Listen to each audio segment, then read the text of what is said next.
Hello दोस्तों, welcome back to my YouTube channel. इस video में हम लोग बात करने वाले सीएमए फाउंडेशन वाले स्टूडेंट्स के साथ, और अगेन लेके आ गया हूं एक और धमाकेदार MCQ series for you all guys. MCQ जो है वो financial statement of sole proprietor का एमसीक्यू है, जिसमें मैं डिस्टिंग्विश नहीं कर पा रहा था कि मैं क्या एमसीक्यू करवाऊं क्या नहीं करवाऊं, बहुत सारे एमसीक्यू से। तो मैं सोचा एक काम करता हूं, 3 लेवल पे ही ले लेते हैं। लेवल 1 सुपर बेसिक रहेगा, पर ये हो सकता है कि कहीं पर तुम लोगों की कॉन्सेप्चुअल मिस्टेक अगर हो रही होगी, कहीं पर भी at any point of time हो रही होगी, तो वो लेवल 1 वाले एमसीक्यू से क्लियर हो जाएगी।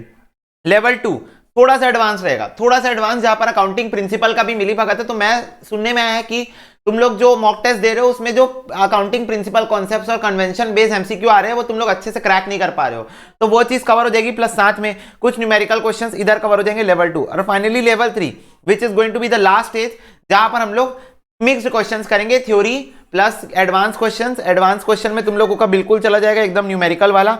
ये देखो यहां पर ऐसे मैं दिखा देता हूं, ये देखो ऐसे तुम लोगों के न्यूमेरिकल क्वेश्चन चले जाएंगे जो कि एडवांस लेवल पे रहेंगे। ठीक है, तो ये 3 लेवल पे मैं तुम लोगों को एमसीक्यू कराने वाला हूं। We are going to start with the level number 1, जो कि बेसिक होगा। हो सकता है कुछ बच्चों को बने और मजाक मजाक में तुम लोग निकाल दो, क्योंकि मैं भी वैसे ही निकाल देना। हो सकता है कुछ बच्चों को कहीं कहीं पर डाउट हो, तो मे भी हो सकता है तुम लोग के डाउट इससे क्लियर हो जाए। ठीक है, तो चलो स्टार्ट करते हैं। देखो पहला क्वेश्चन क्या है। अच्छा गाइज, मेक श्योर कि तुम लोग चैनल में नए हो तो सब्सक्राइब करो यार। वो लाल वाले बटन को ग्रे करने में क्या जा रहा है तुम लोगों का। रेड तो वैसे भी रुकने का साइन रहता है, तो रेड रेड तुमको अच्छे नहीं लगना चाहिए, तुमको ग्रे रखना चाहिए। भैया आप भी तो रेड पहने हो आज, मतलब आपको रुकने का साइन। देखो मैं तो रुकता ही नहीं, तुम लोगों को पता है, मैं तो चलते ही रहता हूँ, वीडियो डालते ही रहता हूँ। मैं नहीं रुक रहा, तुम लोग क्यों रुक रहे हो। रेड को ग्रे कर दो वहां पर और लाइक कर देना वीडियो को, पसंद आई तो। देखो क्या बोल रहा है, current liability are such obligation which are to be satisfied within 1 year, within 2 year, within 3 year, within 4 year. तो करंट लायबिलिटी एसेट लायबिलिटी होती है जो 1 साल के अंदर हम लोग को सेटिस्फाई करानी पड़ती है।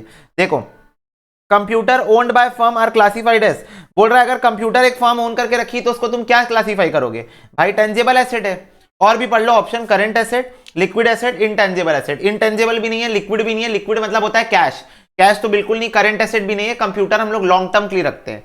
ठीक है, loss on sale of old car is debited to PNL account. अगर कोई पुरानी कार मैंने बेच दी और उसमें लॉस हो गया तो कहां डेबिट होता है, प्रॉफिट एंड लॉस अकाउंट में डेबिट होता है। ठीक है, उसके बाद देखो सेल्स आर इक्वल टू, बोल रहा है सेल्स किसके इक्वल होता है, COGS plus gross profit, COGS minus gross profit minus COGS, purchase plus gross profit. तो सेल्स जो है वो इक्वल होता है cost of goods sold plus gross profit से। सेल्स का मतलब क्या होता है, सेल्स मतलब होता है कॉस्ट ऑफ गुड्स प्लस उसमें जो प्रॉफिट हुआ है, या फिर कॉस्ट ऑफ गुड्स माइनस उसमें जो लॉस हुआ है। तो वो लॉस वाला ऑप्शन तो था ही नहीं, ग्रॉस लॉस वाला ऑप्शन तो था ही नहीं। बोल रहा है income tax paid by soul trader is shown in, बोल रहा है अगर एक सोल ट्रेडर इनकम टैक्स पे कर रहा है कहां दिखेगा, debit side of trading, debit side of PNL, deduction from capital in balance sheet, addition to capital in balance sheet. तो answer is C, deduction from capital in balance sheet. भाई अगर income tax पे कर रहे हो तो drawings होती है, याद कर लो, अगर तुमको नहीं याद है तो लिख लो।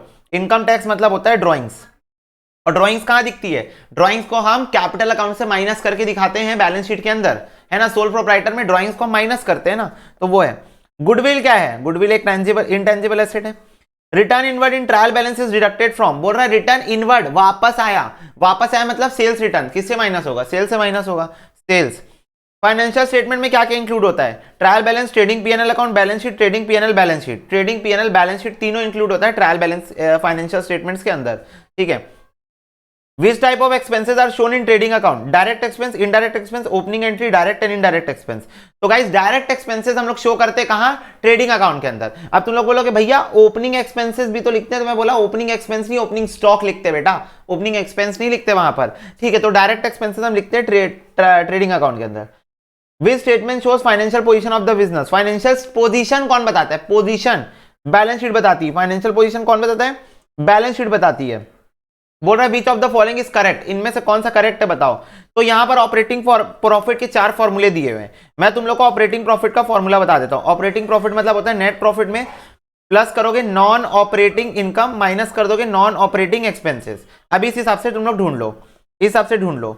Operating profit is net plus net non operating expenses minus non operating incomes. ठीक है, तो अगर तुम इसको इधर लेके आओगे, नॉन ऑपरेटिंग इनकम्स को इधर लेके आओगे और इसको भी इधर लेके आओगे, तो ये एक्सपेंसेस माइनस हो जाएंगे, इनकम प्लस हो जाएगा। ए ही आंसर है, ए ही आंसर होगा।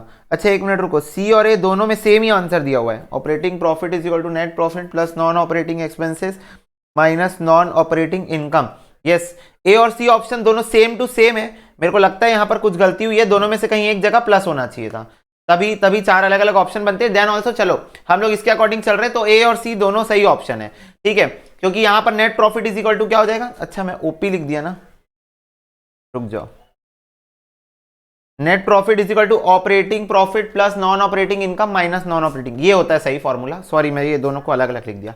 Net profit is equal to operating profit plus non operating income minus non, तो अगर मैं इसको इधर लेके आऊं तो ऑपरेटिंग प्रॉफिट क्या हो जाएगा, net profit plus non operating expenses minus non operating income, ये हो जाएगा। तो उससे अगर तुम लोग कंपेयर करो तो ए और सी दोनों ऑप्शन मैच कर रहे हैं।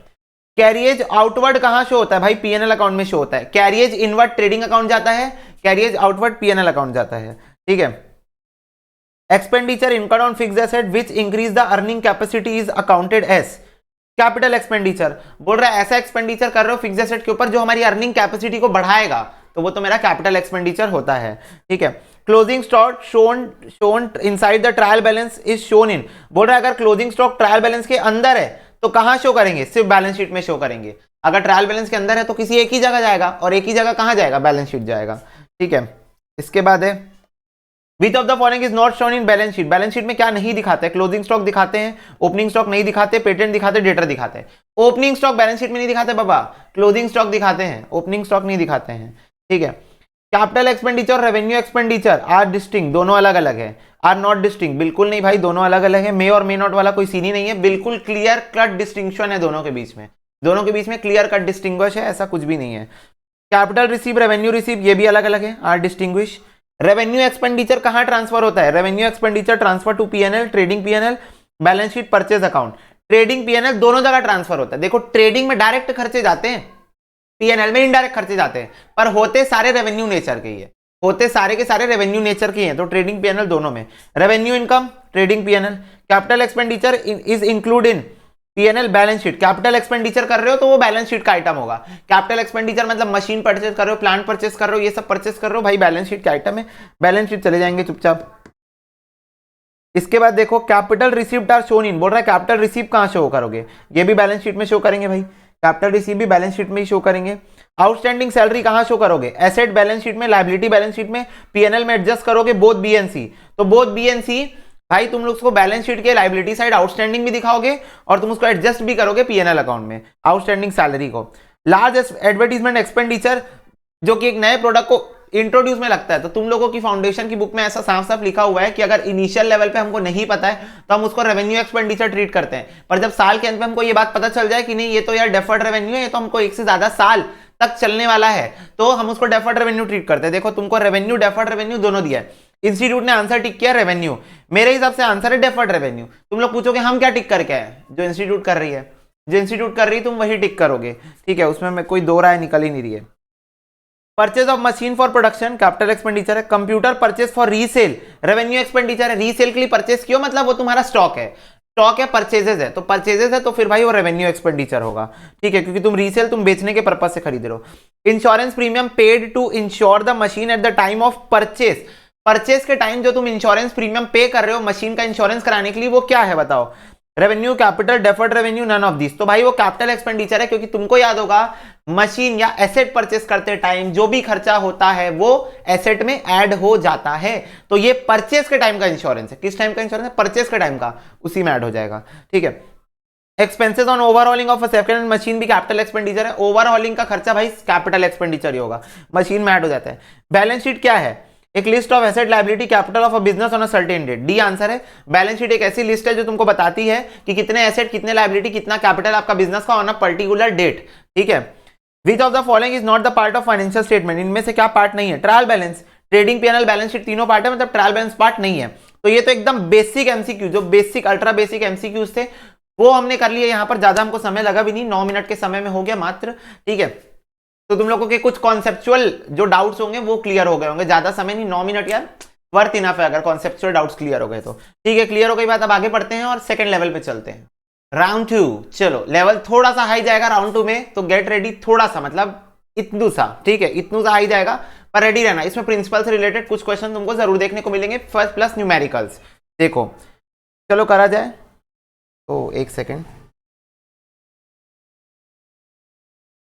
वेट, चलो देखो, adjustments given are recorded once in trading and profit and loss account and again in balance sheet, it is because of. बोल रहा है कि अगर एडजस्टमेंट तुमको दी हुई रहती है, एडजस्टमेंट मतलब नीचे दिए रहती है, तो तुम लोगों को मैं बोलता हूं कि एडजस्टमेंट कहीं भी दो जगह आएगी, हमेशा मैं बोलता हूं ना एडजस्टमेंट कहीं भी दो जगह आएगी, तो ये दो जगह क्यों आती है, रीजन क्या है, डुअल एस्पेक्ट और डुअलिटी कॉन्सेप्ट। तो ये देखो 20 का आंसर है। बोल रहा है expenses incurred but not yet paid are accounted because of. बोल रहा है एक्सपेंसेस हो गए, एक्सपेंसेस इनकर हो गए हैं बट अभी तक पेड नहीं हुए, नॉट येट पेड, तो इसकी अकाउंटिंग हम करते क्यों है, क्यों करते हैं हम इसकी अकाउंटिंग, भाई एक्रूअल प्रिंसिपल की वजह से। एक्रूअल कॉन्सेप्ट क्या बोलता है कि एक्सपेंसेस हो गया है तो रिकॉर्ड कर दो whether you have paid the expenses और नॉट, ठीक है, अगर इनकम हो गई है तो उसको रिकॉर्ड कर दो whether you have received the income और नॉट, ठीक है, क्लियर हो गई बात। फिर उसके बाद देखो, wages paid for installation of machine added to the cost of machine because of. बोल रहा है अगर मैं वेजेस पे कर रहा हूं for the installation of machine और मैं उसको मशीन की कॉस्ट में ऐड कर दे रहा हूं, तो उसका रीजन क्या है, उसका रीजन है कॉस्ट प्रिंसिपल, उसका रीजन है कॉस्ट प्रिंसिपल, ठीक है। Prepaid insurance existing in the trial balance is shown in the balance sheet in the asset side because of. बोल रहा है अगर मैं कोई इंश्योरेंस प्रीपे कर दे रहा हूं, अगर मैं कोई इंश्योरेंस पहले से दे रहा हूं, तो मैं उसको एसेट साइड में क्यों लिखता हूं, क्यों मैं उसको रिकॉर्ड करता हूं अपनी बुक्स के अंदर, because of accrual principle of accounting. Accrual basis क्या बोलता है कि भाई पेमेंट कर दियो, लिख दो उसको, अकाउंट फॉर कर दो, तो because of accrual basis of accounting, ठीक है। फिर उसके बाद देखो, on 1 February 2020 a loan of 1 lakh was given to Parth at 12% per annum, 12% per annum मतलब ईयरली बेसिस पे, ठीक है। Interest was receive for 3 months, भाई 3 मंथ्स के लिए मेरे को इंटरेस्ट रिसीव हो गया, ठीक है, from February to April 2020 in the financial statement for the year ended 31 March 2020 amount of advance interest should be. तो बोल रहा है जो 31 मार्च 2020 को तुम्हारा फाइनेंशियल ईयर खत्म होगा उसमें तुम कितना एडवांस इंटरेस्ट रिसीव दिखाओगे, तो मेरे को 3 महीने का इंटरेस्ट मिला है जो अप्रैल तक का है, मतलब 1 महीने का मेरे को एक्स्ट्रा मिल गया है, 1 महीने का मेरे को एक्स्ट्रा मिल गया, तो मैं 1 महीने का निकाल लेता हूं। 1 लाख का एडवांस है, 12% पर एनम चलता है, और मैं 1 महीने का निकाल लेता हूं, 1 महीने का, तो ये 12 कट गया, 0 कैंसिल, 1000 आ जाएगा 1 महीने का इंटरेस्ट, और यही 1 महीने का इंटरेस्ट मैं एडवांस दिखाऊंगा जो मेरे को इसी साल मिल गया, अगले साल के अप्रैल का, ठीक है, तो 1000 इज द आंसर। बोल रहा है indirect expenses are transfer to. बोल रहा है इनडायरेक्ट एक्सपेंसेस को आप कहां ट्रांसफर कर देते हो, भाई प्रॉफिट एंड लॉस अकाउंट में, अभी तो बताया डायरेक्ट एक्सपेंसेस ट्रेडिंग अकाउंट में जाते हैं, indirect expenses profit and loss account में जाते हैं। बोल रहा है वेजेस और salary account is shown in. Wages और सैलरी अकाउंट कहां शो होता है, ट्रेडिंग अकाउंट में। सैलरी और वेजेस कहां शो होता है, पीएनएल में। इसका रीजन मैं तुम लोगों को पहले बताया था जब फाइनेंशियल स्टेटमेंट पढ़ा रहा था कि वेजेस और सैलरीज लिखा है मतलब वेजेस कंसिडर करोगे, और सैलरी और वेजेस लिखा है तो सैलरी कंसिडर करोगे। अब वेजेस ट्रेडिंग में क्यों जा रहा है, क्योंकि डायरेक्ट खर्चा है। सैलरी पीएनएल में क्यों जा रही है, क्योंकि इनडायरेक्ट खर्चा है, ठीक है, क्लियर हो गई बात, प्रोडक्शन से रिलेटेड नहीं है। बोल रहा है क्लोजिंग स्टॉक किस पे वैल्यू करते हो, मेरे को ये बता दो कि क्लोजिंग स्टॉक को आप किस पे वैल्यू करते हो। तो मैं तुम लोगों को बताया था, इफ यू रिमेंबर, और नहीं याद है तो जान लो, closing stock is valued at cost और NRV whichever is lower. Cost और net realisable value, net realisable value को तुम मार्केट वैल्यू भी बोल सकते हो, तो कॉस्ट और market value which ever is lower उस पर वैल्यू होता है। तो देखो कहां लिखा है, cost NRV whichever is more whichever is less, D option answer है, कॉस्ट और NRV whichever is lower, ठीक है। 10th देखो, बोल रहा है closing stock is valued at cost और NRV whichever is lower because of. अब ये होता क्यों है, इसका रीजन है प्रूडेंस और कंजर्वेटिज्म प्रिंसिपल। क्या बोलता है प्रूडेंस और कंजर्वेटिज्म प्रिंसिपल कि don't provide for any anticipated gains but provide for all anticipated losses. तो अब जब मेरे को फील हो रहा है ऐसा कि मेरा जो क्लोजिंग स्टॉक है वो कम वैल्यू हो रहा है, मतलब जितना उसका कॉस्ट था मार्केट वैल्यू से डाउन हो गई है, या जितनी उसकी मार्केट वैल्यू से कॉस्ट उसकी डाउन हो गई है, तो मैं उसको अकाउंट फॉर कर लूंगा, मैं उसको अकाउंट में लिख दूंगा, मैं अपना लॉस एक्सेप्ट करूंगा दिल खोल के कि हाँ मेरा लॉस हुआ है, मैं कम में लिखूंगा उसको। तो बिकॉज ऑफ प्रूडेंस और कंजर्वेटिज्म प्रिंसिपल, किधर है, ये रहा, सी ऑप्शन रहा, ठीक है। फिर देखो closing stock if given outside the trial balance shown in trading और बैलेंस शीट, यस पहला ही ऑप्शन आंसर है। अगर क्लोजिंग स्टॉक ट्रायल बैलेंस के बाहर दिया हुआ है तो तुम उसको एक बार दिखाओगे ट्रेडिंग के क्रेडिट साइड, एक बार दिखाओगे बैलेंस शीट के एसेट साइड, ठीक है। फिर उसके बाद following information is extracted from the trial balance of a business. बोल रहे ट्रायल बैलेंस ऑफ बिजनेस हमने इंफॉर्मेशन निकाली है, सेल्स दिया है, परचेज दिया है, वेजेस दिया है, closing stock 3000 more than opening stock, ठीक है। 1/3 of the wages was charge to cost of goods sold in the trading account, what is the gross profit. मेरे से जीपी पूछ रहा है तो निकालना पड़ेगा। तो परचेज है 60,000 की, वेजेस है 21,000 का, सेल्स है 1 लाख की, closing stock 3000 more than opening stock, 1/3 of the wages was charge to cost of goods sold in the trading account. बोल रहा है 1/3 ऑफ द वेजेस कहां चार्ज हो गया, cost of goods sold in the trading account. Trading account में COGS में 1/3 wages charge हुआ है, मतलब 2/3 नहीं हुआ होगा, इसका मतलब ये 2/3 नहीं हुआ होगा। तो बोल रहा है जीपी बताओ। अब सबसे पहले एक बात बताओ, कॉस्ट ऑफ गुड्स सोल्ड का फॉर्मूला क्या होता है, COGS is equal to opening stock plus purchases plus direct expenses minus closing stock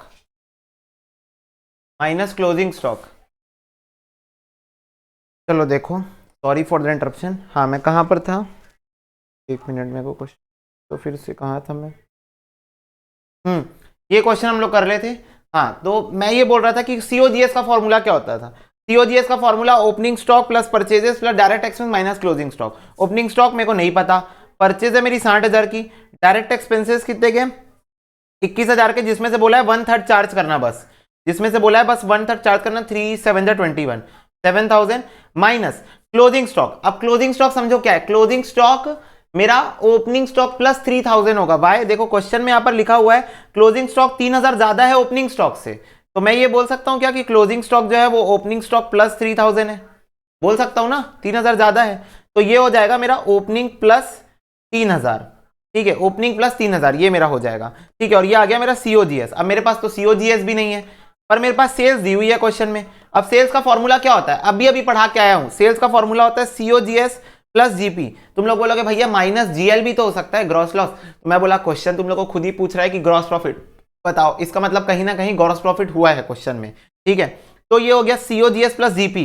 तो क्या क्या यहां पर देखो, मैं यहां पर जीपी मेरे पास नहीं है, मेरे पास सीओजीएस नहीं है, पर मेरे पास क्वेश्चन में सेल्स दी हुई है 1 लाख रुपए की। ठीक है, तो मैं 1 लाख की सेल्स ले लेता हूं, 1 लाख की मैं सेल्स ले लेता हूं, इज इक्वल टू सीओजीएस। ये देखो मैं यहां लिख के रखा हूं, तो opening stock plus 60,000 minus opening stock minus 3,000।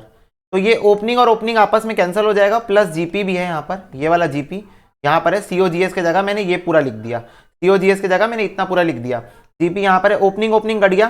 ठीक है, तो ये हो जाएगा 1 लाख माइनस 60,000 इधर आ जाएगा, माइनस 7,000 इधर आ जाएगा, प्लस 3,000, ये 3,000 इधर माइनस में था, इज इक्वल टू जीपी। तो ये कितना आ रहा है 40 माइनस 7,000 प्लस 3,000, तो ये आ रहा है जीपी इज इक्वल टू 36,000 आ गया, जीपी इज इक्वल टू 36,000 आ गया। समझ में आ गई बात। तो ऐसे तुम लोग इसको सिर्फ कैलकुलेटर में माइंड कैलकुलेशन से भी कर सकते हो।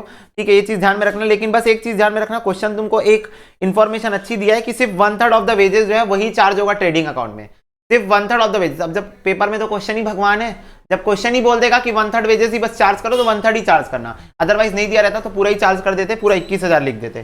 तो ये हमको बनाना ही नहीं पड़ा। लो ये फॉर्मूला सेंट्री की हो गया, if you want you can write this down. ठीक है, तुम लोगों को फॉर्मूले एकदम बाय माउथ याद होने चाहिए। सीओजीएस का opening plus purchase plus direct expense minus closing stock, sales का फॉर्मूला सीओजीएस प्लस जीपी या सीओजीएस माइनस जीएल अगर ग्रॉस लॉस हुआ है क्वेश्चन में, तो ये सब तुमको एकदम बाय हार्ट सारे फॉर्मूले याद होने चाहिए। ठीक है, अब भाई फॉर्मूला बेस्ड क्वेश्चन भी इंस्टीट्यूट ना दे तो फिर क्या ही दे, फिर काहे का प्रोफेशनल एग्जामिनेशन। समझ रहे हो ना बात को। इसके बाद देखो next, prepaid expenses if given in trial balance कहां शो करेंगे, तो सिर्फ बैलेंस शीट में शो करेंगे। डी आंसर है, मैं ढूंढा ही नहीं और कुछ, मैं बैलेंस शीट ढूंढा क्यों, क्योंकि प्रीपेड एक्सपेंस नीचे दिया हुआ है तो पीएनएल में एडजस्ट भी होता है, बैलेंस शीट में भी जाता है, बट सिर्फ ट्रायल बैलेंस में दिया है तो कहीं भी एक जगह जाएगा, और वो कहीं भी एक जगह कहां होगी, बैलेंस शीट होगी, और कहां होगी। ठीक है, we can just select the most appropriate answer. इसको देखो, in the trial balance sundry debtors are shown है 2,25,000 रुपए, बैड डेट्स दिया हुआ है 25,000 का, प्रोविजन फॉर डाउटफुल डेट्स 5,000 का, 5% provision for doubtful debts to be maintain, 2% provision for discount on debtors to be, the amount of provision for discount on debtors would be. तो provision for discount on debtors में से पूछ रहा है, चलो निकाल लेते हैं। 2,25,000 है, ट्रायल बैलेंस के अंदर के आइटम देख लो ना, 2,25,000 का डेटर है, 25,000 का बैड डेट्स है, प्रोविजन फॉर डाउटफुल डेट्स 5,000 के, और 5% प्रोविजन जो है मेंटेन करना है, 2% डिस्काउंट ऑन डेटर्स पे मेंटेन करना है। ठीक है, तो अब अगर ट्रायल बैलेंस के अंदर का बैड डेट्स है तो उसको मेरे को माइनस नहीं करना पड़ेगा, 2,25,000 ले लो। ठीक है, अब इसमें से हम निकाल लेते हैं, रुको, 2,25,000, अब मेरे को मेंटेन करना है 5% इंटू 5%, तो यार 11, 5,000 पहले से है तो माइनस करेंगे 5,000, तो 6250 का और बन जाएगा। ठीक है, माइनस 2,25,000 प्लस माइनस इंटू 2%, तो ये आ रहा है मेरा 4275। 4275 इज माई आंसर। ठीक है, इसकी मैं वर्किंग तुम लोगों को दिखा देता हूं। 2,25,000 का 5% निकालेंगे पहले, काहे के लिए, डाउटफुल डेट्स के लिए। तो ये आ रहा है मेरा 2,25,000 इंटू 5%, 11,250। आई वॉन्ट कि तुम लोग ये सिर्फ कैलकुलेटर में करो, तो एक बार लिख के दिखा रहा हूं, फिर कैलकुलेटर में बस करके दिखाऊंगा। ठीक है, अब एक बात बताओ, 2,25,000 के डेटर है, उसमें से 11,250 के प्रोविजन बन गया, तो उसको माइनस कर दो। तो माइनस करोगे तो 2,13,750 आएगा। इसका 2% डिस्काउंट ऑन डेटर्स बना दो, इंटू 2%, 4275 आंसर आ रहा है। अब ये सेम क्वेश्चन कैलकुलेटर से कैसे करते हैं मैं बता रहा हूं। सबसे पहली बात, मेरे को पता है तुम लोग 100% में श्योर हूं कि तुम लोग मेरे से कमेंट सेक्शन पूछोगे भैया बैड डेट क्यों नहीं माइनस किए। अरे बेटा, ट्रायल बैलेंस के अंदर बैड डेट दिया हुआ है, मतलब ऑलरेडी एडजस्टेड आइटम है, माइनस हो चुका होगा वो। तो 2,25,000 के डेटर है, 2,25,000 के डेटर है मेरे पास। ठीक है, इंटू करो, इंटू 5%, तो 11,250 का तुम्हारा प्रोविजन आ गया, प्रोविजन फॉर डाउटफुल डेट्स। ठीक है, अब इसको माइनस कर दो क्योंकि ये हट गया, तो कैलकुलेटर में दबाना माइनस इज इक्वल टू, तो 2,13,750 आ जाएगा। फिर इंटू 2% दबा दो, 4275 तुम्हारे सामने आ जाएगा। तो तुमको ऐसे आंसर सिर्फ कैलकुलेटर से ही निकालना है। मेरे को नहीं लगता 5-10 सेकंड से ज्यादा का समय लगेगा।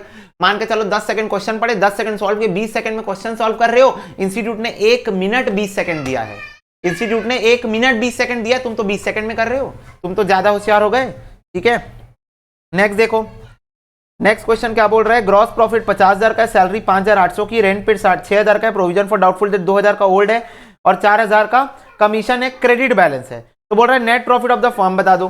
कैलकुलेटर भाई, कैलकुलेटर। ठीक है,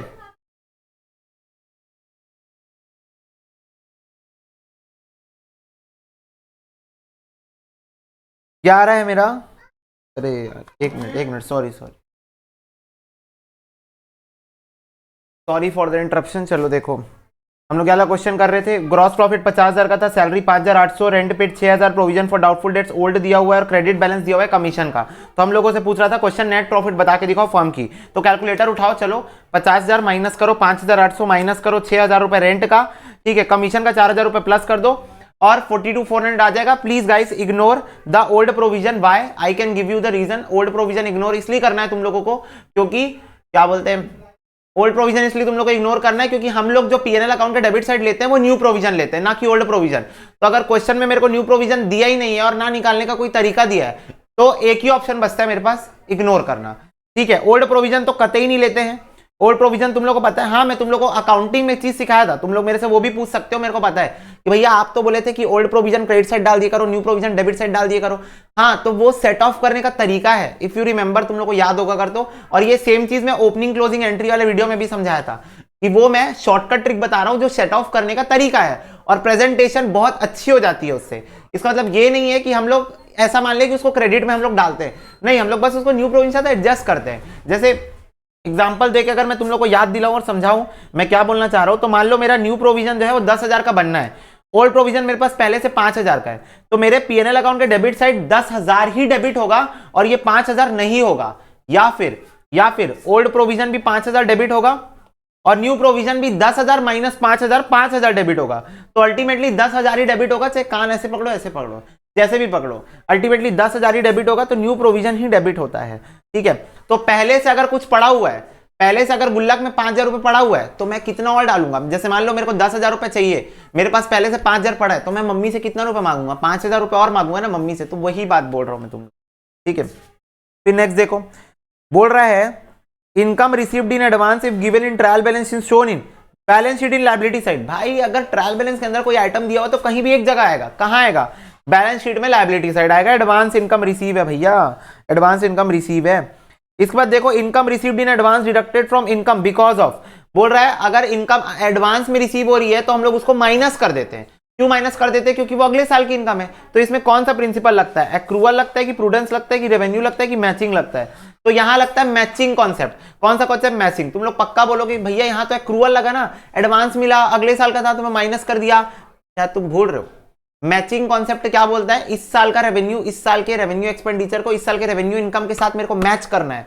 अगर ये अगले साल की इनकम मैं इस साल अकाउंट फॉर कर देता, इस साल मैं उसको कंसिडर कर लेता क्रेडिट साइड, तो भाई अगले साल की इनकम इस साल के एक्सपेंडिचर के साथ मैच हो जाती। है ना। तो मैचिंग प्रिंसिपल यहां पर लग रहा है। कौन सा प्रिंसिपल लग रहा है? Matching principle. ये चीज ध्यान में रखना। नेक्स्ट देखो, balance sheet of provision for doubtful debts on 1 April 2019 1250। Bad debts during the year 300 का है। Provision for doubtful debt 5% on debtors required है, ठीक है। On debtors of 10,000 provision for doubtful debt credited to PNL account will be. तो बोल रहा है PNL account के क्रेडिट साइड तुम कितना क्रेडिट करोगे मेरे को ये बता दो। क्रेडिट का अमाउंट पूछ रहा है, तो देखो सिंपल है, यार कितने का balance of provision for doubtful dates 1 April 2019 को 1250 है, ठीक है। पहले से गुल्लक में 1250 है। Bad debts during the year 300 को हुआ। Provision for debt 5% on debtors बनाना है, तो ये हो जाएगा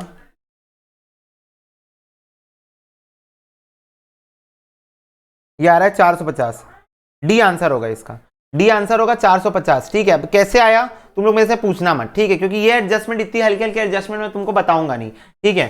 क्या भैया, तो फिर हम लोग आए क्यों है वीडियो में? रहन दो, फिर हम भी जा रहे हैं, वीडियो नहीं देखते, मत देखो जाओ, है ना, मत देखो जाओ। हम लोग ऐसी ही लड़ाई करेंगे, भाई बहन लोग ऐसे ही लड़ते हैं, भाई भाई लोग ऐसे ही लड़ते हैं, पता है ना। भाई भाई लोग वैसे कम लड़ते, भाई बहन लोग ज्यादा लड़ते।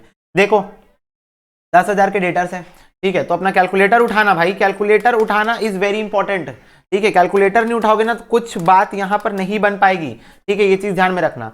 अब 10,000 के डेटा है, इसका 5% निकाल लो सबसे पहले, ठीक है। ये तुम लोग कैलकुलेटर से करो, ये जो मैं अभी बोल रहा हूं ना ये सब कैलकुलेटर से करना, ठीक है। 5% निकाल लो, तो 10,000 का मैं भी तुम लोग साथ साथ निकालता हूं। मैं भी बहुत वीक हूं कैलकुलेशन में, कैलकुलेटर का यूज करता हूं मैं भी, ठीक है। 500 आ गया। ये 500 क्या है? प्रोविजन फॉर डाउटफुल डेट्स है। इतना मेरे को चाहिए, इतना मेरे को चाहिए। मेरे पास पहले से कितना है? 1250। लेकिन इस साल के दौरान मेरे बैड डेट्स हो गए, जो मैं सोचा था वही हुआ कि बैड डेट्स हो गए, बुरे डेटर्स बन गए। कितने के बन गए? 300 के। अब मेरे को एक बात बताओ, बैड डेट्स में कहां से माइनस करता हूं? बैड डेट्स में किससे सेट ऑफ करता हूं? क्या मैं उसको पीएनएल के डेबिट में डालता हूं, या मैं पहले से प्रोविजन बना हुआ है तो प्रोविजन से माइनस करता हूं? बैड डेट्स को प्रोविजन से कवर करता हूं। भाई जब मेरे पास गुल्लक में पैसा पड़ा हुआ था बैड डेट्स के लिए, मैं क्यों पीएनएल में डालूंगा? और इसका मैं तुम लोग को रीजन ओपनिंग क्लोजिंग एंट्री में सिखाया हूं ऐसा क्यों करते हैं, ठीक है। तो 300 इधर से माइनस कर दो, -300, तो हो जाएगा 950। अब मेरे पास गुल्लक में बचा है 950 रुपए। ये देखो मेरा पिगी बैंक कैसे दिखता है, ऐसे ऐसे ऐसे वाला गुल्लक आता है ना, ऐसे गोल सा रहता है बस, और उसमें से सिक्का डालो बस, उसमें 950 रुपए बचा है। मेरे को चाहिए कितना? 500 चाहिए, मात्र 500 चाहिए। 950 रुपए पड़ा हुआ है, तो 450 रुपए बाहर निकाल दूंगा, 450 रुपए बाहर निकाल दूंगा, तो 450 क्रेडिट हो गया। क्लियर हो गई बात? ऐसे होगा। अब बच्चे मेरे से पूछेंगे, होशियार बच्चे, भैया आपने 300 का बैड डेट्स माइनस नहीं किया 10,000 से। तो बेटा जब क्वेश्चन तेरे को डायरेक्टली बोल रहा है कि 5% ऑन डेटर ऑफ 10,000 बना, तो क्यों माइनस करूं? जब क्वेश्चन डायरेक्ट बोल रहा है 10,000 का 5% बना, तो क्यों माइनस करूंगा, ठीक है। अगर वो बोलता कि डेटर का बैलेंस इतना है, तब फिर मैं माइनस करता नहीं। डेटर का बैलेंस दिया हुआ है, पहले माइनस करूंगा फिर बनाऊंगा। पर क्वेश्चन डायरेक्टली बोल दिया 5% ऑन 10,000 के डेटर बनाओ, तो बस उतना ही कर दिया। जितना क्वेश्चन बोलेगा उतना ही मैं करूंगा, उससे ज्यादा हम करते नहीं, उससे ज्यादा हमें शौक नहीं। देखो next, accrued income if given outside the trial balance is shown in. बोल रहा है अगर एक्रूड इनकम बाहर दिया हुआ है तो कहां दिखाएंगे? ट्रेडिंग में तो बिल्कुल नहीं दिखाएंगे। सी ऑप्शन आंसर है, वह एक्चुअल में बी ऑप्शन भी आंसर है और डी ऑप्शन भी आंसर है, पर बी और सी दोनों मिला के मेरे को सी में दिया हुआ है कि मैं तो इसको ऐड करूंगा रिस्पेक्टिव इनकम अकाउंट में, प्लस मैं उसको एसेट में भी दिखाऊंगा, एक्रूड इनकम एसेट में भी दिखाऊंगा। तो बी सी दोनों, बी और डी दोनों आंसर है जो कि सी में मिला के दिया हुआ है, ठीक है। फिर उसके बाद, और देखो मैं बताऊं, अब यहां पर तुम लोग कहां गलती करते मैं ये बता रहा हूं। तुम लोग जैसे बी ऑप्शन देखते ना, तुम लोग ऐसे राइट मार के निकल जाते। क्यों? क्योंकि बी भी सही लिखा हुआ है पर आधा लिखा है, क्योंकि ट्रायल बैलेंस के बाहर दिया हुआ है तो कहीं दो जगह आएगा। तुम लोग इनपेशेंस इंसान हो, ठीक है। तुम लोग बी ऑप्शन देखते हैं, अरे तो सही लग रहा है, टिक मार के आगे निकलता। मैं हमेशा बोलता हूं, मैं लॉ का एमसीक्यू करा रहा था तब भी बोला था चारों ऑप्शन पढ़े करो, चारों ऑप्शन पढ़े करो, ठीक है। भाई गलतियां किए हम लोग, ठीक है, गलतियां किए, इसीलिए तुमको बता रहा हूं। जब हम भी फाउंडेशन लेवल पे थे ना, हम लोग, मैं भी 100 आउट ऑफ 100 नहीं लाया हूं ना फाउंडेशन में, है ना। वो तो हम 3 साल से पढ़ा रहे हैं ना, तो इतने ट्रेंड हो गए हैं कि अब गलती की गुंजाइश नेग्लिजिबल होती, फिर भी होती है, फिर भी कभी कभी होती है। देखियो हड़बड़ी में मैं भी गलती किया हूं बहुत सारी वीडियोस में, अगर तुम देखोगे सिली मिस्टेक ही होती है, पर यही सिली मिस्टेक तो एक एक एक एक करके मार्क्स गिराएगी, है ना। गलतियां तो हमसे भी होती है, ह्यूमन एरर वाली बात है यहाँ पर। अब जाके 3 साल से, जब साल में 2-2 बार पढ़ा रहे हैं प्लस रिवीजन करा रहे, तब जाके इतने मास्टर बने हैं, ठीक है। पढ़ाने में इतने मास्टर बने हैं, पर हमारा भी फुल मार्क्स नहीं आया था। तो हम जो गलतियां कर रहे थे ना, उन गलतियों से हम सीखे हैं, और वही चीज हम तुमको बता रहे हैं। वैसे तो किसी का फुल मार्क्स नहीं आता 400 में 400, ठीक है, वो सीबीएसई बोर्ड में आता है बस, ठीक है। वो भी आजकल आ रहा है, और कैसे आ रहा है क्या पता, ठीक है। कि पर वहां पर आता है। लेकिन गलतियां तो होती है यार, humans are meant to be like, होती है गलतियां, ठीक है, तो उसमें कोई बात की बात नहीं है, तो पर गलतियों से सीखना है। तो अगर कोई इंसान एक्सपीरियंस और तुमको बता रहा है कि नहीं ऐसी हड़बड़ी वाली गड़बड़ी, देखो हम लोग का खून बहुत गर्म है, ठीक है, देखो रेड है, गर्म खून है हमारा, तो हम लोग हड़बड़ी करते हैं बहुत ज्यादा, और इसी हड़बड़ी में हम लोग कमिट करते हैं गड़बड़ियां, ठीक है। तो वही चीज है, मैं भी करता था हड़बड़ी, पर मैं धीरे धीरे जब सीख गया तो मैं कीप काम होके पेपर को पहले अच्छे से पढ़ना सीखा, फिर उसके बाद मैं बता रहा हूँ जितनी गलतियां मैं फाउंडेशन में किया था ना, उसकी मैं 5% भी इंटर में नहीं दोहराया हूँ, इसीलिए शायद एक बार में क्लियर हुआ है, 5% भी नहीं दोहराया हूँ। और सिंपल सा रीजन इसीलिए, इम्पेशेंट होके पेपर नहीं देना है, ठीक है, कि नहीं मेरे को सब आता है, आई एम द गॉड, ठीक है, आई नो एवरीथिंग, ठीक है, ऐसा करके कि नहीं सेकंड ऑप्शन भड़बड़ा के टिक करके आगे निकल जाओ, बिल्कुल ऐसी गलतियां तुमसे मैं एक्सपेक्ट बिल्कुल भी नहीं करूंगा, और माफी के लायक नहीं होंगी ये गलतियां। देखो, accrued income if given in trial balance is shown in balance sheet, ये क्वेश्चन तो रिपीटेड है, ठीक है। फिर देखो next, on 1 April 2019 messrs omega brothers has a provision for doubtful date 6500 during 2019-20, 4200 proved irrecoverable and was decided to maintain the provision 5% on debtors which stood at 196,500 before writing of bad debt। देखो आप question बता दिया है कि bad debt right of करने के पहले का अमाउंट है, तो बोल रहा है net provision debited to PNL account will be, ठीक है, निकाल लेते हैं, तुम लोग भी निकालना, मेरे साथ साथ निकालते जाओ, हम लोग दोनों एक साथ आंसर बोलेंगे, हो सकता है तुम लोग मेरे से पहले बोल दो, ठीक है। कहाँ गया कहाँ गया कहाँ गया, ये मेरा आंसर आ रहा है, अरे एक मिनट रुको यार, 196,500 है, 4,200 irrecoverable decided to maintain 5% on debtors minus 4,200, और इसमें से इसको मेमोरी प्लस में डालो, 6,500 माइनस 4,200 मेमोरी माइनस एमआरसी 7315 आ रहा है बेटा, डी आ रहा है मेरा आंसर, तुम लोग का भी डी आ रहा होगा, मेरे को पूरी उम्मीद है। अब जिन बच्चों का नहीं आया उन लोगों को मैं बता दूं, ठीक है, कि देखो 1,96,500 है, बोल रहा है बैड डेट अभी माइनस नहीं हुआ है, तो पहले कर देते हैं माइनस 4,200, इसमें से माइनस करो, तुम लोग कैलकुलेटर में करो ना, लिखना मत, 196,500 माइनस 4,200 करेंगे तो 192,300 आएगा तुम लोग का कैलकुलेटर में, इसका 5% दबा दो एक बार फटाक से, ठीक है, तो ये आ जाएगा 9615, ये हो गया मेरा प्रोविजन, ठीक है, ये हो गया मेरा नया प्रोविजन। अब ओल्ड प्रोविजन कितना बचा है, 6,500 है, 4,200 चला गया, ठीक है, बैड डेट्स हो गया, तो 003 और 2 2,300 बचा है, 2,300 बचा है, 9,615 बनाना है, तो कितना और बनाना पड़ेगा, गुल्लक में 2,300 पड़ा है मेरे को, गुल्लक में 9,615 रुपए चाहिए, तो 9,615 माइनस 2,300 करोगे तो 7,315 आ रहा है, ठीक है, 7,315 और चाहिए, तो 7,315 और डेबिट होगा, ठीक है, क्लियर हो गई बात। फिर उसके बाद देखो क्या बोल रहा है, balance sheet is prepared to know financial position, trading account prepare to know gross profit, PNL account prepare to know net profit और नेट लॉस, ठीक है, क्लियर हो गई बात, ये तो इजी क्वेश्चन होगा यार। फिर उसके बाद देखो, goods destroyed by fire 50,000, insurance company 60% claim admit कर रही है, एडजस्टमेंट एंट्री क्या होगी, ठीक है, एडजस्टमेंट एंटर कहां होगा, तो गुड्स डिस्ट्रॉय बाय फायर हुआ है तो सबसे पहले ट्रेडिंग के क्रेडिट साइड जाएगा, फिर उसके बाद पीएनएल के डेबिट साइड जाएगा, और फिर इंश्योरेंस कंपनी ने चीज एडमिट की है और इसका एडजस्टमेंट मैं कहीं ना कहीं बैलेंस शीट में भी दिखाऊंगा, ठीक है, तो ये तीनों जगह चले जाएगा, तो आंसर डी हो जाएगा, आंसर डी हो जाएगा, ये सब जगह जाएगा, ठीक है। फिर उसके बाद देखो बोल रहा है depreciation for current year in the trial balance कहां शो होगा, ट्रायल बैलेंस में दिया है तो सिर्फ डेबिट साइड ऑफ पीएनएल आएगा, अगर नीचे दिया रहता है एडजस्टमेंट में तो डेबिट साइड ऑफ पीएनएल में भी आता और बैलेंस शीट में जाके एसेट से माइनस भी होता, पर ट्रायल बैलेंस के अंदर दिया हुआ है तो सिर्फ इधर आएगा। बोल रहा है provision for doubtful debts is made on the debt are doubtful for recoverable not doubtful of recovery, total debtors less provision for doubtful debts, तो बोल रहा है किस में बनाते हैं हम लोग, ठीक है। अब बताओ प्रोविजन हम लोग किसके लिए बनाते हैं, कौन से डेटर्स के लिए हम लोग प्रोविजन बनाते हैं, ऐसे डेटर्स के लिए क्या क्या जिनका यहां पर शब्दों को तुम लोग समझना कितना घुमा रहे हैं, यहाँ पर बोल रहा है ऐसे डेटर्स के लिए जिन लोग डाउटफुल है कि उन लोग मेरे को पैसा देंगे कि नहीं देंगे, या फिर ऐसे डेटर्स के लिए जो डाउटफुल नहीं है, तो ये तो आंसर बिल्कुल नहीं होगा। क्या हम टोटल डेटर्स पे बनाते हैं, हम यहाँ जानबूझ के खेला है क्योंकि हम लोग हर क्वेश्चन में टोटल डेटर में ही बना रहे हैं, और टोटल डेटर लेस प्रोविजन, कई सारे क्वेश्चन में जब ओल्ड प्रोविजन दिया रहता है तो हम लोग ओल्ड प्रोविजन को माइनस करके बनाते हैं, तो यहाँ पर तुम लोगों को 4 सिचुएशन दे दिए कि किसमें बनाते हैं, पर तुमको वो नहीं होना है, भावनाओं में नहीं बहना है कि हम लोग क्वेश्चन में क्या करते हैं, वो तो क्वेश्चन में तुमको बोलता है करने के लिए, हम लोग प्रोविजन उसी पे बनाते हैं जो कि डाउटफुल ऑफ रिकवरी होती है, क्यों, क्योंकि हमको लगता है कि इतने रुपए के लोग पैसा नहीं देंगे, लाइक 6,000 5,000 10,000 के डेटर्स पैसा नहीं देंगे, तो हम सिर्फ उन्हीं के ऊपर प्रोविजन बनाते हैं जिनकी रिकवरी डाउटफुल है, जिनकी रिकवरी क्या है, डाउटफुल है। तो भावनाओं में नहीं बहना है, यहाँ पर सोच समझ के डिसीजन लेना है, ठीक है।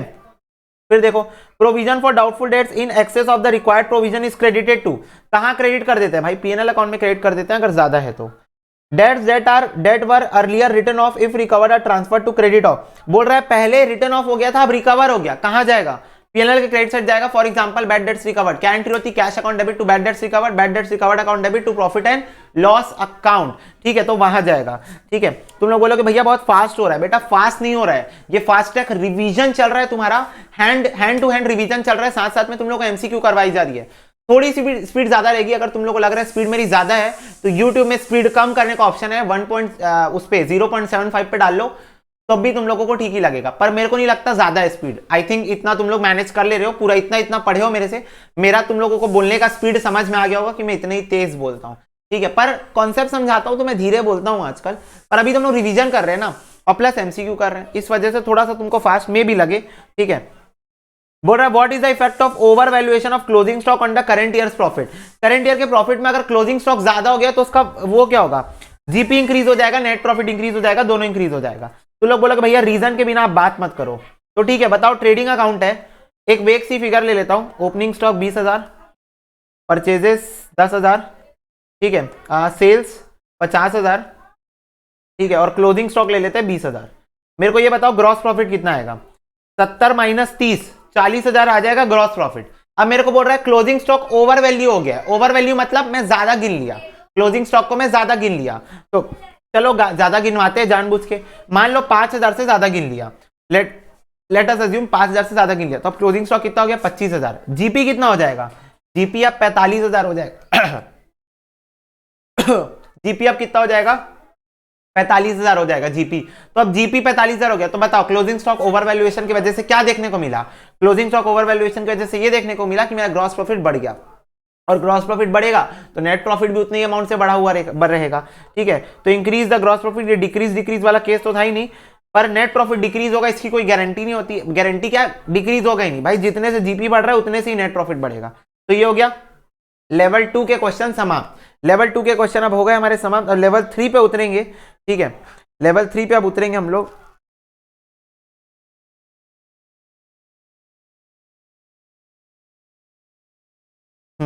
लेवल 3 बोल रहा है ट्रेडिंग अकाउंट काहे के लिए प्रिपेयर करे जाता है भाई, ग्रॉस प्रॉफिट ग्रॉस लॉस निकालने के लिए, ठीक है। Closing stock given in the trial balance कहां दिखेगा, बैलेंस शीट में। Income tax if given in the trial balance, ठीक है, तो कहां शो करेंगे, बोल रहा है अगर ट्रायल बैलेंस में इनकम टैक्स दिया हुआ है, सॉरी एक मिनट, हाँ ट्रायल बैलेंस में अगर इनकम टैक्स दिया हुआ है तो मैं कहां रिकॉर्ड करूंगा भाई, इसको मैं बैलेंस शीट में रिकॉर्ड करूंगा क्या, यस। उसके बाद prepaid insurance given in the trial balance will be shown in asset side of balance sheet. Life insurance premium treated as drawing, life insurance premium को कैसे ट्रीट करते हैं हम, ड्राइंग्स की तरह ट्रीट करते हैं। एक मिनट, चलो देखो next question, trade expenses are shown in, बोल रहा है ट्रेड एक्सपेंसेस को हम कहां शो कर सकते हैं, पीएनएल अकाउंट में शो कर सकते हैं ट्रेड एक्सपेंसेस को हम लोग, ठीक है। इसके अलावा freight outward will shown in, freight outward कहां शो होता है, पीएनएल अकाउंट में। क्लोजिंग स्टॉक कहां, closing stock is value of closing stock is shown at none of these, market price, cost of market price, whichever is less, whichever is lower, cost NRV अभी भी बताया हूं। Arrangement of asset and liability in balance sheet is shown in none of this, asset and liability, goods of business, marshalling, तो ये एक नया term है, तुम लोगों को पता नहीं होगा कि जो हम लोग एसेट और लायबिलिटी को अरेंजमेंट करते हैं हम उसको मार्शलिंग बोलते हैं, पहली बार शायद तुम लोग सुन रहे होगे, ठीक है, मार्शलिंग। तो discount received will be shown in credit side of P&L, an adjustment related to expenses is recorded in financial account at 3 places, at 2 places, at 1 places, none of these। तो भाई 2 places कोई भी adjustment दो जगह पे show करती है because of dual aspect और डुअलिटी कॉन्सेप्ट, कोई भी एडजस्टमेंट दो जगह पे शो की जाती है। एडजस्टमेंट एंट्री कहां से पास करते हैं हम लोग ये बताओ, journal proper, cash book, adjustment book, laser book. Adjustment book जैसा कुछ होता ही नहीं है, तुम लोग जैसे ही पढ़ोगे ऑप्शन में एडजस्टमेंट बुक दी हुई है तुम बड़बड़ा के टिक कर दोगे। भाई एडजस्टमेंट एंट्रिया जर्नल प्रॉपर में जाती है क्योंकि कहीं भी नहीं आती जो एंट्रिया, वो हम लोग जर्नल प्रॉपर में रिकॉर्ड करते हैं, जैसे कि एडजस्टमेंट एंट्री या रेक्टिफिकेशन एंट्रीज, ठीक है। बोल रहा है general manager is to get commission of 10% on net profit after charging such commission, if before commission 22,000 commission amount of commission will be, तो 22,000 इंटू 10/110, 22,000 इंटू 10/110, तो देखो कितना आएगा ये, ये आ रहा है 2000, डी आंसर है। अब तुम लोग ये कॉन्सेप्ट मेरे से मत पूछना कि बिफोर चार्जिंग आफ्टर चार्जिंग क्या होता है।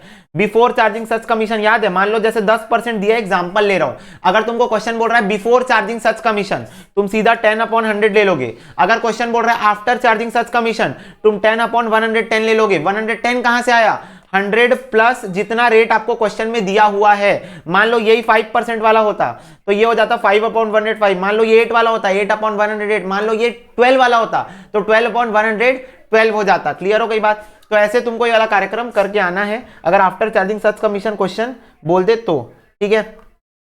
चलो इसके बाद if opening stock 30,000, net purchase 2 lakh, closing stock 10,000, cost of goods sold क्या होगा। तो सीओजीएस का फॉर्मूला बोलो। सीओजीएस का formula opening stock plus purchases plus direct expense minus closing stock. Question में डायरेक्ट एक्सपेंसेस नहीं दिया है तो जीरो ही मान लो।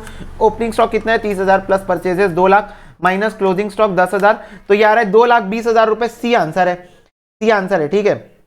फिर बोल रहा है सेल्स लेस सीओजीएस क्या होता है, ग्रॉस प्रॉफिट होता है। सेल्स में से cost of goods sold minus कर दो क्या आ जाएगा, जीपी आ जाएगा।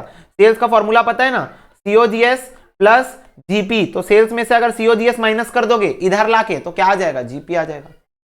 क्लियर। चलो फिर द बैलेंस ऑफ पेटी कैश, बोल रहा है पेटी कैश का बैलेंस क्या होता है, एसेट होता है। कैश का बैलेंस में लिए एसेट है, चाहे वो पेटी हो चैटी हो कुछ भी हो, ठीक है। चैटी कुछ होता नहीं, पेटी कैश या नॉर्मल कैशियर होता है, तो पेटी कैश का एसेट ही होता है मेरे लिए, ठीक है।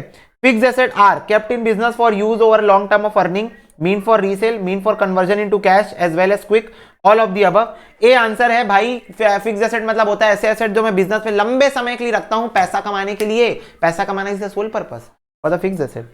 गुडविल क्या होती है, इंटेंजिबल फिक्स्ड एसेट होती है। गुडविल क्या होती है, इंटेंजिबल फिक्स्ड एसेट होती है। Stock is a part of current asset, is a part of current asset। Manufacturing account क्यों बनाया जाता है, to ascertain the profit and loss on goods produced, बिल्कुल नहीं, to ascertain the cost of manufacture good। yes, manufacturing account बनाने का sole purpose होता है to know the cost of the goods manufactured. उसका नाम ही मैन्युफैक्चरिंग अकाउंट है, तो उसमें से हम लोग को पता चलता है कि कितना कॉस्ट लगा गुड्स को बनाने में, ठीक है। A new firm commenced business on 1 January 2006 and purchased goods costing 90,000 during the year. A sum of 6,000 was spent on freight. At the end of the year, the cost of goods still unsold was 12,000. Sales during the year 1,20,000. What is the GP? ठीक है, 90,000 का goods purchase किया है, 6,000 रुपए freight में दिया है, ठीक है। 12,000 का क्लोजिंग स्टॉक है, 1,20,000 का सेल्स है। जीपी बता दो।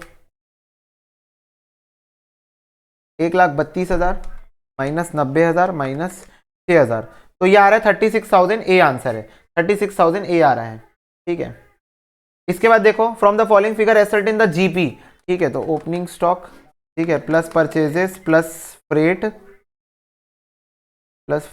Minus closing stock minus sales, तो ये आ रहा है मेरा 45,000। बी आंसर है। बच्चे बोलेंगे भैया sales selling expense on sales आप नहीं लिए। बेटा मैं बोला सेल्स पे जो खर्चा होता है, किस पे खर्चा होता है, सेल्स पे खर्चा होता है। कहां जाता है, प्रॉफिट एंड लॉस अकाउंट जाता है। गलती से भी ना ले लियो, यहाँ पर गलती से भी ना ले लियो, ठीक है। तुमको जानबूझ के वो आइटम दिया हुआ है, बाकी सब तुम लोग मेरे मुंह से सुन लियोगे, मैं बोल रहा था तो। कैसे निकाला GP, opening stock plus purchases plus freight minus closing stock minus sales, तो 45,000 तुम्हारा आंसर आ जाएगा, ठीक है। फिर उसके बाद देखो, अब prepaid insurance will appear in the balance sheet and in the insurance account respectively as a liability. नहीं भाई, प्रीपेड तो एसेट होता है, तो एक तो ये एसेट हो सकता है, ये है आंसर, सी आंसर है। वो इंश्योरेंस अकाउंट में क्रेडिट बैलेंस की तरह दिखता है, ठीक है, और यहां पर एसेट की तरह दिखता है, ठीक है। एसेट और क्रेडिट बैलेंस, ठीक है। फिर उसके बाद क्योंकि डेबिट बैलेंस तब दिखेगा जब वो एक्सपेंस होगा अगले साल जब उसका एक्सपेंस ट्रीट करूंगा, फिलहाल अभी वो क्रेडिट बैलेंस दिखेगा, ठीक है। फिर उसके बाद देखो, under statement of closing stock in progress in the period will understate net income in that period, understate cost of goods manufactured in that period, overstate current asset, overstate gross profit on sales। तो बोल रहा है अगर आप closing stock को जो कि इस प्रोग्रेस में बन रहा था उसको आप अंडरस्टेट कर रहे हो, मतलब अंडर वैल्यूएशन कर रहे हो, एक मिनट, अंडर वैल्यूएशन कर रहे हो, तो इससे क्या होगा। तो अभी हम लोग पढ़ के आए थे, अगर क्लोजिंग स्टॉक ओवर वैल्यू होता है तो प्रॉफिट बढ़ जाता है, अगर क्लोजिंग स्टॉक अंडर वैल्यू होगा तो प्रॉफिट कम हो जाएगा। D is your answer, D is your answer. Sorry guys, bar bar interruption के लिए मेरे को एक अर्जेंट काम आ गया है, पर मैं सोच रहा हूँ कि जल्दी से खत्म कर लूँ इसको, फिर चले जाऊँ। थोड़े से क्वेश्चन बचे हैं और सबसे इंपॉर्टेंट क्वेश्चन वाला पार्ट ही बचा है, तो मैं ये भी नहीं बोल सकता तुम लोग को कि इसको तुम लोग कर लेना, मैं तुम लोग को आंसर बता दूंगा, क्योंकि सबसे इंपॉर्टेंट पार्ट्स ही बचे हुए। जल्दी जल्दी करते चलो। बोल रहा है अगर सेल्स रेवेन्यू 4 लाख का है, कॉस्ट ऑफ गुड्स सोल्ड 3,10,000 का, एक्सपेंसेस 60,000 के, जीपी कितना होगा? तो भाई सीओजीएस दे दिया, सेल्स दिया है। What is the formula? Sales का फॉर्मूला क्या होता है? सीओजीएस प्लस जीपी होता है ना। तो जीपी कैसे आएगा? सेल्स माइनस सीओजीएस कर दो, 4 लाख माइनस 3,10,000, 90,000 तुम लोगों का आंसर आ जाएगा। 90,000 इज योर आंसर। फिर देखो sales are equal to COGS plus GP, ये तो सेम क्वेश्चन हो गया, ठीक है, सीओजीएस प्लस जीपी। फिर बोल रहा है company wishes to earn a 20% profit margin on selling price, what is the following, which of the following is the profit markup on cost which will achieve the required profit margin? तो बोल रहा है 20% on sales है, मतलब अब sales को तुम लोग 100 मान लो, तो अगर सेल्स 100% है तो प्रॉफिट कितना आएगा? 20% ऑफ सेल्स यानी 20 आएगा। तो कॉस्ट कितना होगा? What is the formula for cost? Sales minus profit, sales में से प्रॉफिट माइनस कर दोगे तो कॉस्ट आ जाएगा। तो कॉस्ट कितना आ गया? 80। मेरे से क्वेश्चन पूछ रहा है प्रॉफिट ऑन कॉस्ट बताओ, तो प्रॉफिट ऑन कॉस्ट कितना आ जाएगा? प्रॉफिट अपॉन कॉस्ट इंटू 100, तो 0 0 cancer, 2 4 8, 25% answer, 25% is your answer profit on cost. और वैसे मैं तुम लोग को इसकी ट्रिक भी बता चुका हूं, इफ यू रिमेंबर, अगर 1/5 ऑफ सेल्स है तो ऑटोमेटिकली 1/4 ऑफ कॉस्ट हो जाएगा। इसको परसेंट में कन्वर्ट कर सकते हो इंटू 100 करके इसको परसेंटेज में तुम लोग कन्वर्ट कर सकते हो। फिर देखो बोल रहा है if sales are 2,000 and the rate of GP on cost of goods sold is 25%, GP on cost 25%, then cost of goods sold will be, तो सीओजीएस बताओ। तो 25% यानी 1/4 ऑफ कॉस्ट है, तो 1/5 ऑफ सेल्स हो जाएगा। तो 2,000 डिवाइडेड बाय 5 करेंगे तो 400 आ गया, माइनस 2,000, तो 1,600 आंसर है। सी आंसर होगा, सी, ठीक है, 1,600 आंसर है। क्यों? क्योंकि तुमको सेल्स दी हुई है और मेरे को प्रॉफिट दिया हुआ था 25% ऑफ कॉस्ट, तो यानी 1/4 ऑफ कॉस्ट दिया हुआ है, तो मैंने 1/5 ऑफ सेल्स ले लिया उसको। ये वाली ट्रिक मैं 1000 बार बता चुका हूं, कंसाइनमेंट करा था तब भी बताया था, ठीक है। तो डायरेक्ट अब एमसीक्यू सॉल्व करना है तो ट्रिक्स तो लेके चलना ही पड़ेगा। ट्रिक्स नहीं एक्सेप्ट करोगे तो I can not do anything in this regard, मतलब तुम लोग ट्रिक्स को तुम लोग एक्सेप्ट करना ही पड़ेगा for the MCQ purpose. Although तुमको इन सारी ट्रिक्स का रीजन भी पता है ना। मैं ऐसा नहीं है कोई भी ट्रिक तुम लोग को बिना रीजन के बताया हूं, हर ट्रिक का रीजन मैं तुम लोग को ऑलरेडी बता चुका हूं, ताकि तुम लोग कभी भी इसमें ना रहो कि नहीं भैया बस ट्रिक बता दिए, रीजन नहीं बताया हम लोगों को, ठीक है। देखो sales for the year A 10 lakh है, sales include goods sold to mister A 50,000 at a profit of 20%, ठीक है, ऑन कॉस्ट, ओके। और बोल रहा है such goods are still in the godown at buyer risk, therefore such goods should be treated as a part of, तो बोल रहा है किसका पार्ट? बोल रहा है सेल कर दिए हैं, उसमें ए का गुड्स इंक्लूडेड है और वो अभी भी गोडाउन में पड़ा हुआ है, उससे क्या फर्क पड़ता है? उससे क्या फर्क पड़ता है? सेल हो गई है ना, तो सेल्स की एंट्री तो हो गई होगी ना, तो वो पार्ट है सेल्स का, वो सेल्स का ही पार्ट है। नहीं तो बच्चे इसमें बोलते हैं क्लोजिंग स्टॉक का पार्ट हो जाएगा, गुड्स इन ट्रांजिट सेल्स, कुछ भी बोलते हैं भाई, वो सेल्स हो गई मतलब वो सेल्स का ही पार्ट है, इसमें कोई कंफ्यूजन वाली बात ही नहीं है, ठीक है। फिर देखो the capital of a sole proprietor would change as a result of a creditor being paid his account by check, raw material being purchased on credit, fixed asset being purchased on credit और wages paid in cash। तो बोल रहा है capital of sole proprietor क्या करने से change होगा? Creditor को पेमेंट होगी, इससे तो चेंज नहीं होता। रॉ मटेरियल परचेज हुआ क्रेडिट में, इससे भी चेंज नहीं होगा। फिक्स एसेट परचेज हुआ क्रेडिट में, इससे भी। वेजेस पेड इन कैश से चेंज होगा। पूछो कैसे? ये तुम लोगों को अकाउंटिंग इक्वेशन का कॉन्सेप्ट पूछा है यहाँ पर। अब सोचो अकाउंटिंग इक्वेशन में जब हम लोग वेजेस पे करते थे कैश में, तो हम लोग कैश से माइनस करते थे, कैपिटल से माइनस करते थे, तो कैपिटल यहां पर चेंज होगा, कैपिटल यहां पर चेंज होगा, ठीक है। फिर देखो rent paid on 1 October 2004 for the year to 30 September 2005, ठीक है, ₹1200। Rent paid on 1 October 2005 for the year to 30 September 2006 for 1600 payable, ठीक है, as shown in the profit and loss account for the year end 31 December 2005 would be. तो बोल रहा है कितना show करोगे? अब देखो एक बात को समझो, 1 अक्टूबर 2004 को पे हुआ है for the year to 30 September 2005, मतलब अगले साल के 30 सितंबर तक पे हो गया है, ठीक है। पर हम लोग का काउंटिंग ईयर कैसे चलता है? 31 मार्च तक चलता है, ठीक है। तो अब समझो अप्रैल, मई, जून, जुलाई, अगस्त और सितंबर 6 महीने का एडवांस में पे हो गया है, 6 महीने का। तो 1200 जो पे हुआ है उसमें से 600 इस साल का है, 600 अगले साल का था, ठीक है। मेरे से वैसे पूछा है कि ये बताओ 31 दिसंबर 2005 को कितना शो करोगे? 31 दिसंबर 2005 को। अच्छा एक मिनट, ये कैलेंडर ईयर चल रहा है, आई एम सो सॉरी, मेरी गलती, calendar year is going on, ठीक है। तो 1 अक्टूबर को मैंने पे किया है, तो 1 अक्टूबर को पे किया है अगले साल के सितंबर तक। तो अक्टूबर नवंबर दिसंबर 3 महीना तो इसी साल का है, पर 9 महीना अगले साल का है। तो 1200 में से 3 महीना इस साल का है, 9 महीना अगले साल का है। तो इसको मैं अलग अलग कर लेता हूं। तो ये आ रहा है 300 और 900। ठीक है, ये हो गया मेरा बाइफॉर्गेशन। ठीक है, अब 30 सितंबर 2005 तक लिए पे हुआ है and rent paid on 1 October 2005 for the year, अगले साल के सितंबर तक पे हुआ है 1600। तो 1600 को भी ऐसे ही अलग करूंगा मैं, 3 महीने के लिए और 9 महीने के लिए। ठीक है, तो 1600 डिवाइड बाय 12 इंटू 3, तो ये आ रहा है 400। ठीक है, और इंटू 9, तो ये आ रहा है 1200। ठीक है, क्लियर हो गई बात। मेरे से पूछा ये बताओ कि 2005 का कितना है। 2005 31 दिसंबर 2005 को जो साल खत्म हो रहा है इसका कितना है। तो सोचो, मैंने पिछले साल एक पेमेंट की थी, पिछले साल मैंने पेमेंट की थी 900 रुपए की 2005 के लिए, 900 रुपए की पेमेंट की थी 2005 के लिए पिछले साल। इस साल मैंने पेमेंट की है 400 रुपए 2005 के लिए, बाकी 9 महीना अगले 2006 का है। ठीक है, तो ये दोनों को मिला के ही हुआ ना 2005 का पेमेंट। तो कितना आ गया ये 1300, कितना आ गया 1300 आ गया। मेरे से इस साल की पेमेंट पूछा था, तो 1300 is the payment for this year, 1300 is the payment for this year. ठीक है, तो ये बेसिकली एक्रूअल कॉन्सेप्ट पे तुमसे क्वेश्चन पूछ रहा है पीएनएल बेसिस पे। ठीक है, क्वेश्चन ऐसे ट्रिकी बनाए जा सकते हैं। देखो यहां बन गया है तो कहीं भी बन सकता है, बात यहां पर ये वाली उठ रही है। ठीक है,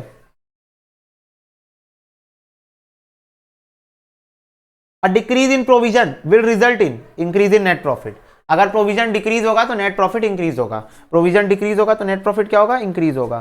ठीक है, 33 क्वेश्चन देखो क्या बोल रहा है। सेल्स तुमको दी हुई 15,000, opening stock 6,000, purchase 10,000, closing stock question mark है, कॉस्ट ऑफ गुड्स सोल्ड 9,000 दिया हुआ है।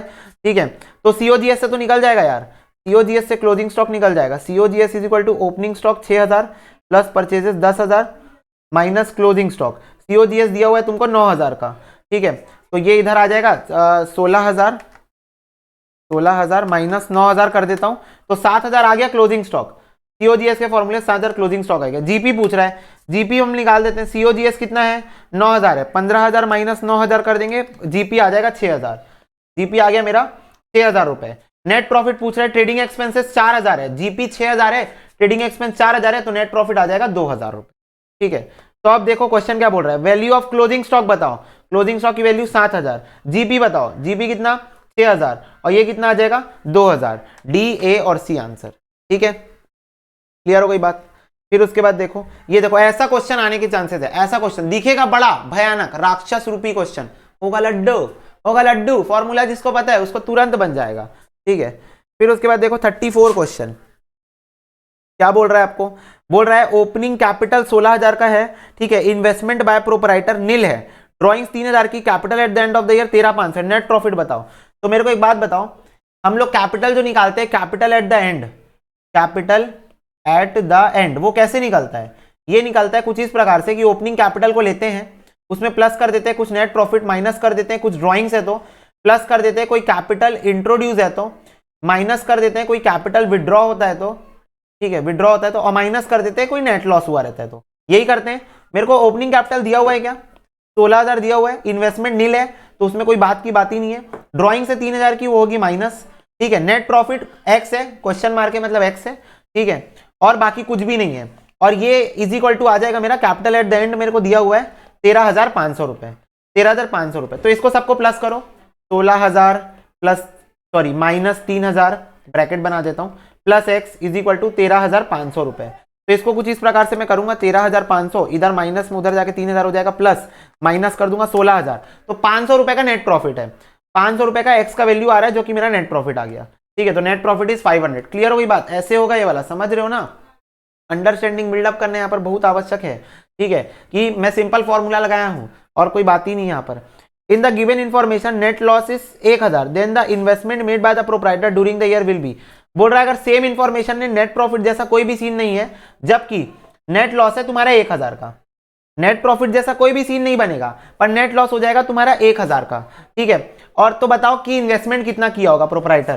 ठीक है, बता देते हैं, opening capital minus net loss minus drawings, ठीक है, और प्लस इन्वेस्टमेंट जो कि गायब है, इज इक्वल टू 13,500 रुपए आना चाहिए कैपिटल एट द एंड। तो 13,500 रुको, ये सब इधर जाएगा तो 13,500 प्लस 3,000 प्लस 1,000 माइनस 16,000, तो ये आ रहा है 1,500 रुपए। 1,500 आ गया, ठीक है। मैं क्या लिया, ओपनिंग स्टॉक माइनस कर दिया नेट लॉस, क्वेश्चन बोल दिया मेरे को नेट लॉस है इस क्वेश्चन में, तो नेट लॉस माइनस कर दिया 3,000 की ड्राइंग, इन्वेस्टमेंट होगी, क्वेश्चन ने ऐसा बोला इन्वेस्टमेंट होगी, तो प्लस कर दिया इन्वेस्टमेंट, इन्वेस्टमेंट मतलब कैपिटल इंट्रोड्यूस ना, is equal to closing capital, is equal to closing capital, ठीक है। ये तुम लोग फॉर्मूला चाहो तो लिख सकते हो अगर तुमको याद नहीं है तो, opening capital plus net profit minus drawings plus capital introduce minus capital withdrawn minus net loss, तो आ जाएगा कैपिटल एट द एंड, ठीक है, मतलब क्लोजिंग कैपिटल। फिर उसके बाद देखो नेक्स्ट ओपनिंग स्टॉक दिया है, क्लोजिंग स्टॉक बोल रहा है जीपी बताओ, जीपी, अरे जीपी तो हम तुरंत निकाल देंगे इसका, 20,000 plus purchases 85,800 plus 2,300 carriage on purchase minus 18,000 minus 1,40,700 रुपए, तो यार है 50,600, डी आंसर है भाई, 50,600 डी आंसर है मेरा, ठीक है। और फिर उसके बाद पूछ रहे नेट प्रॉफिट बता दो, 50,600 minus rent of office minus carriage on sales, तो यार है 42,600, ए आंसर, ठीक है। मैंने जीबी निकालते टाइम इसको और इसको नहीं लिया था ना, क्योंकि कैरियज ऑन सेल्स पीएनएल का आइटम है, rent of office PNL account का आइटम है, बाकी सब ले लिया था, बाकी सब जोरदार है, बाकी सब ले लिया था।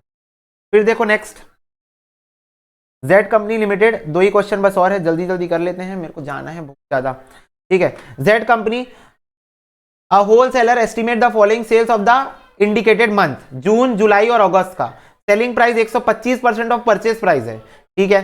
तो बोल रहा है cost of goods sold for the month of June बताओ, जून 2006 का सीओजीएस निकालने बोल रहा है। ये देखो ओपनिंग स्टॉक है, ये देखो सेल्स है, कैश और क्रेडिट, तो मैं तो टोटल सेल्स लूंगा, मेरे को उससे मतलब नहीं है, मैं टोटल से निकालूंगा। सेलिंग प्राइस जो है 125% ऑफ परचेज प्राइस है, तो ये सेलिंग प्राइस जो है वो 125% पे खड़ा है, मेरे को भाई 100% चाहिए इसका, मेरे को इसका 100% चाहिए, तो देखो कैसे निकाल लेंगे, 1 मिनट,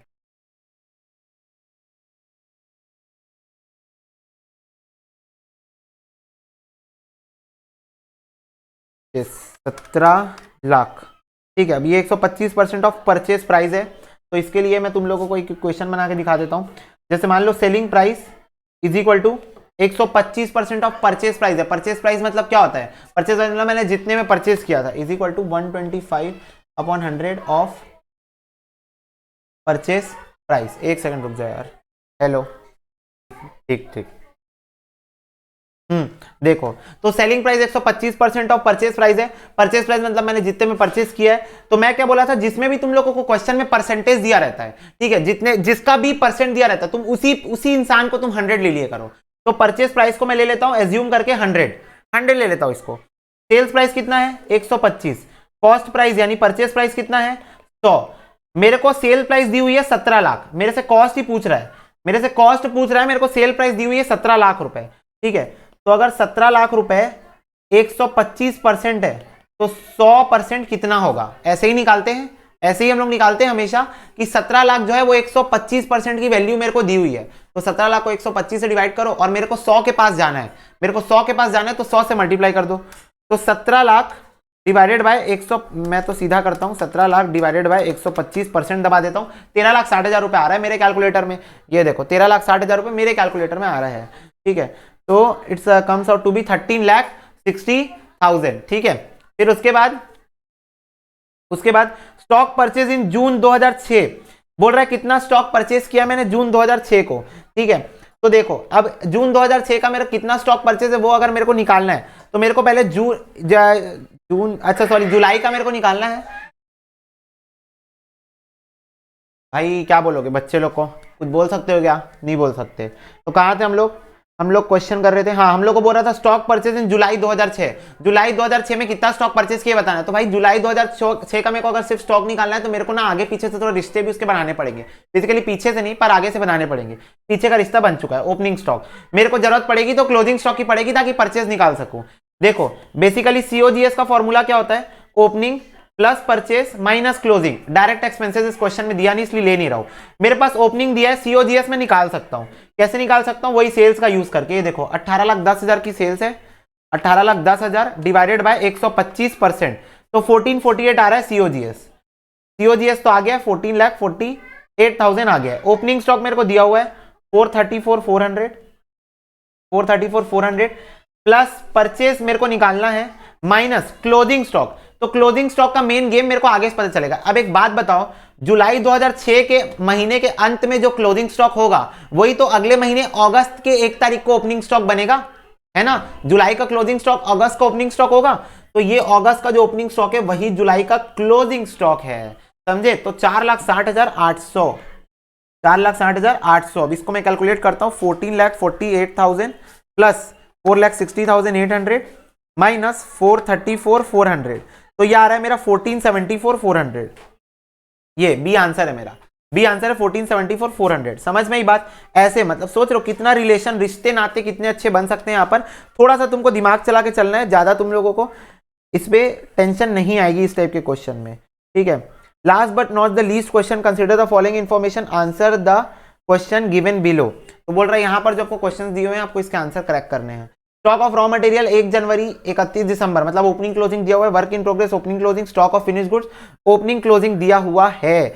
बोल रहा है during the year manufacturing overhead expenses amounts to 61,600, ठीक है। मैन्युफैक्चरिंग वेजेस दिया हुआ है, परचेज ऑफ रॉ मटेरियल दिया हुआ है, ठीक है। और there were no other direct expenses. तो बोल रहा है cost of raw material consume issued and used बताओ, ठीक है।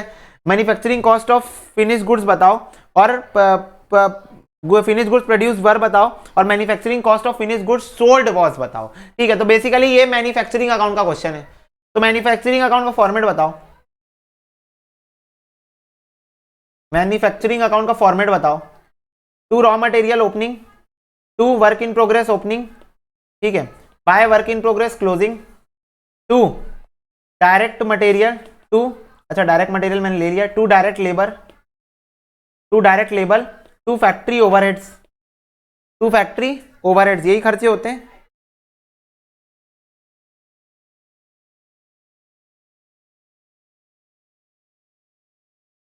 देखो मैं तुम लोगों के ही मैसेज देख रहा हूँ, देखो एक ही स्टूडेंट का मैसेज आया, भैया मॉक टेस्ट में मैथ्स के सबसे कम आ रहे हैं मैथ्स, टेंशन में मैथ्स का बहुत, क्या करे भैया। मैथ्स की देखो तुम ही लोगों का मैसेज आता रहता है दिन भर कि मैथ्स में मॉक टेस्ट में प्रॉब्लम आ रही है, तो क्या करें भैया। जो कंपनी में एसेट डेप्रिसिएशन कैलकुलेट के लिए कौन सा मेथड ज़्यादा करते हैं, एसएलएम या डब्ल्यूडीवी? डब्ल्यूडीवी ज़्यादा यूज़ होता है।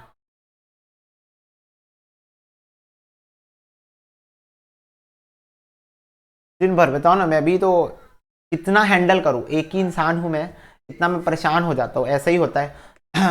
1 मिनट रुक जाओ तुम लोग।